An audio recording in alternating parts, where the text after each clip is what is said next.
आज हामी नेपालको संविधान सम्बन्धी संक्षिप्त विवरण लिएर उपस्थित भएका छौँ। नेपालको संविधान सम्बन्धी संक्षिप्त विवरण। नेपालको संविधान भाग 1 प्रारम्भिक, भाग 2 नागरिकता, भाग 3 मौलिक हक र कर्तव्य, भाग 4 राज्यका निर्देशक सिद्धान्त नीति तथा दायित्व, भाग 5 राज्यको संरचना र राष्ट्रिय शक्तिको बाँडफाँड, भाग 6 राष्ट्रपति र उपराष्ट्रपति, भाग 7 सङ्घीय कार्यपालिका, भाग 8 सङ्घीय व्यवस्थापिका, भाग 9 सङ्घीय व्यवस्थापन कार्यविधि, भाग 10 सङ्घीय आर्थिक कार्यप्रणाली, भाग 11 न्यायपालिका, भाग 12 महान्यायाधिवक्ता, भाग 13 प्रदेश कार्यपालिका, भाग 14 प्रदेश व्यवस्थापिका, भाग 15 प्रदेश व्यवस्थापन कार्यविधि, भाग 16 प्रदेश आर्थिक कार्यप्रणाली, भाग 17 स्थानीय कार्यपालिका, भाग 18 स्थानीय व्यवस्थापिका, भाग 19 स्थानीय आर्थिक कार्यप्रणाली, भाग 20 सङ्घ प्रदेश र स्थानीय तहबीच अन्तर्सम्बन्ध, भाग 21 अख्तियार दुरुपयोग अनुसन्धान आयोग, भाग 22 महालेखा परीक्षक, भाग 23 लोकसेवा आयोग, भाग 24 निर्वाचन आयोग, भाग 25 राष्ट्रिय मानव अधिकार आयोग, भाग 26 राष्ट्रिय प्राकृतिक स्रोत तथा वित्त आयोग, भाग 27 अन्य आयोगहरू, भाग 28 राष्ट्रिय सुरक्षा सम्बन्धी व्यवस्था, भाग 29 राजनीतिक दल सम्बन्धी व्यवस्था, भाग 30 सङ्कटकालीन अधिकार, भाग 31 संविधान संशोधन, भाग 32 विविध, भाग 33 सङ्क्रमणकालीन व्यवस्था, भाग 34 परिभाषा र व्याख्या, भाग 35 संक्षिप्त नाम प्रारम्भ र खारेजी। भाग 1 प्रारम्भिक तर्फको धारा 1 संविधान मूल कानुन, धारा 2 सार्वभौम सत्ता र राजकीय सत्ता, धारा 3 राष्ट्र, धारा 4 नेपाल राज्य, धारा 5 राष्ट्रिय हित, धारा 6 राष्ट्रभाषा, धारा 7 सरकारी कामकाजको भाषा, धारा 8 राष्ट्रिय झण्डा, धारा 9 राष्ट्रिय गान इत्यादि।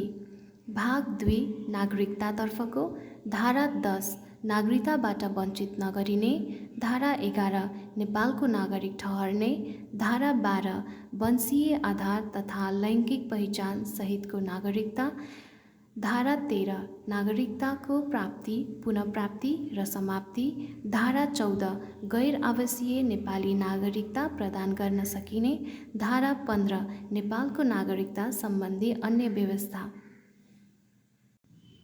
भाग 3 मौलिक हक र कर्तव्यतर्फको, धारा 16 सम्मानपूर्वक बाँच्न पाउने हक, धारा 17 स्वतन्त्रताको यदि हक, हजुरहरूले धारा हाम्रो 18 YouTube च्यानल समानताको सब्स्क्राइब हक, गर्नुभएको छैन भने धारा कृपया 19 सब्स्क्राइब गरी सञ्चारको हामीलाई हक, थप धारा हौसला 20 प्रदान गरिदिनु न्याय होला। सम्बन्धी धन्यवाद। हक, धारा 21 अपराध पीडितको हक, धारा 22 यातना विरुद्धको हक, धारा 23 निवारक नजरबन्द विरुद्धको हक, धारा 24 छुवाछुत तथा भेदभाव विरुद्धको हक, धारा 25 सम्पत्तिको हक, धारा 26 धार्मिक स्वतन्त्रताको हक, धारा 27 सूचनाको हक, धारा 28 गोपनीयताको हक, धारा 29 शोषण विरुद्धको हक, धारा 30 स्वच्छ वातावरणको हक,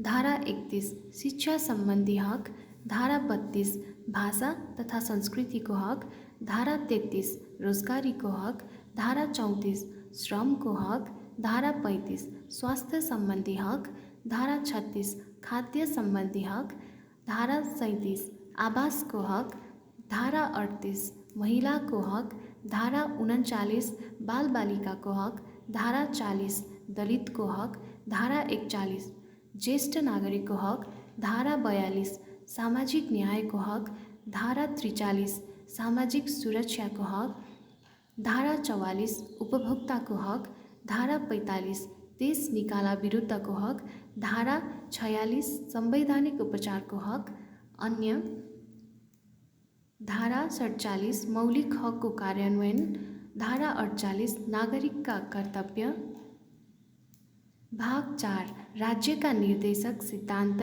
नीति तथा दायित्व। धारा 49 मार्ग निर्देशनका रूपमा रहने। धारा 50 निर्देशक सिद्धान्तहरू।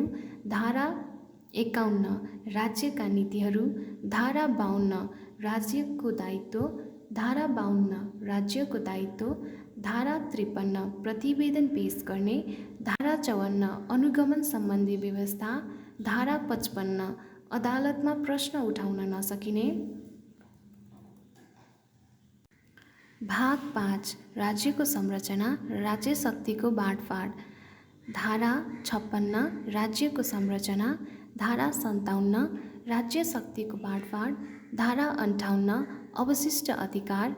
धारा 59 आर्थिक अधिकारको प्रयोग। धारा 60 राजस्वको स्रोतको बाँडफाँड।